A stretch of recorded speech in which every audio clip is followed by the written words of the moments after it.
Mari kita berdoa. Bapa Surgawi, Bapa yang kami sembah dalam nama anak-Mu Tuhan Yesus, terima kasih untuk napas kehidupan yang baru yang Tuhan berikan kepada kami.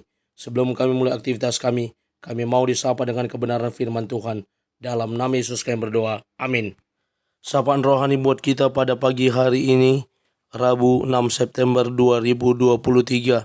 Saya ambil dari kitab Lukas pasal yang ke-9 ayat yang ke-35. Demikian kesaksian firman Tuhan. Maka terdengarlah suara dari dalam awan itu yang berkata, "Inilah anakku yang kupilih, dengarkanlah dia. Inilah anakku yang kupilih, dengarkanlah dia." Ibu, bapak, saudara terkasih dalam nama Tuhan kita Yesus, berbicara tentang sapaan rohani pada hari ini yang boleh mengingatkan kita suatu peristiwa di mana Tuhan Yesus datang ke Sungai Yordan, memberi dirinya dibaptis oleh Yohanes Pembaptis. Meski Yohanes Pembaptis sendiri berkata bahwa dia tidak layak untuk membaptis Yesus, bahkan membuka tali kasutnya pun dia tidak layak. Tetapi Yesus yang berkata, "Biarlah demikian," dan menyerahkan dirinya untuk dibaptis. Setelah peristiwa pembaptisan, maka turunlah roh berupa burung merpati dari sorga, datang hinggap kepada Yesus dengan suara yang berkata sebagaimana natsapan rohani pada hari ini. Maka terdengarlah suara dari dalam awan itu yang berkata, "Inilah anakku yang kupilih, dengarkanlah dia." Yesus adalah anak terkasih dari Allah.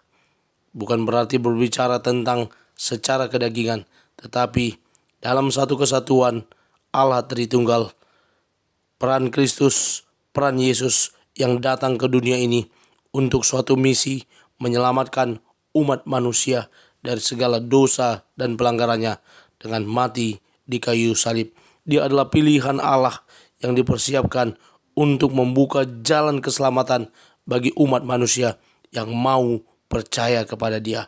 Dia yang berfirman untuk pertobatan orang-orang yang berdosa agar kembali ke jalan Allah.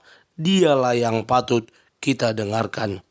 Ibu, bapak, saudara, mendengarkan firman Tuhan, mendengarkan khotbah, mendengarkan hal-hal yang membangun iman kita, termasuk dengan membaca Alkitab, membaca firman Tuhan, adalah bagian yang harus kita kerjakan sebagai para pengikut Kristus, sebagai orang yang mengatakan dirinya percaya kepada Kristus. Maka kita harus mau mendengarkan. William Shakespeare berkata, "Dengarkanlah nasihat orang dan berbicaralah secukupnya saja." Lalu Mario Teguh berkata, "Tidak semua orang harus Anda dengarkan. Dengarkanlah yang membaikkan." Kristus dengan firman-Nya adalah hal yang harus kita dengarkan. Karena itu membaikkan iman kita, membangun pertumbuhan kerohanian kita sehingga boleh semakin matang dan mantap. Mari kita pakai perkataan Kristus yang adalah bagian yang harus kita dengarkan, yang dapat menyegarkan dan menyejukkan jiwa kita.